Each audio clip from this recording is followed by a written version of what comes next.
because of absolute denial, lalo na sa school basement, among other areas na kanilang hinukay na, ay hindi po ma-determine kung ano po ang purpose ng pagpupuslit ng mga semento at mga construction materials na ito. Senator Bato de la Rosa. Hindi may tago ng kapulisan yan kay Eric. Kahit anong gawin nila, kahit anong magic gagawin nila, hindi lang may tago yan dahil may video naman, may video, may picture na nanggagaling doon sa loob na sila ay naghuhukay. Kitang-kita.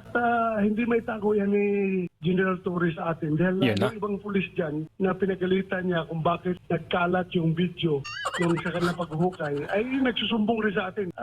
Yung mga pulis na talagang pinafind out doon ni General Torres kung sino. Kasi napahiya siya doon, di ba? Nagmamalaki pa niya na kaya po raw niyang gawin yan sa computer at ipo-photoshop niya raw. Sino ang nag-leak ng video? Bakit lumabas? So hindi nila tayo maluki. Kasi nilaglag po siya, di ba? Nilaglag po si General Torre ng kanyang mga mismong tauhan doon.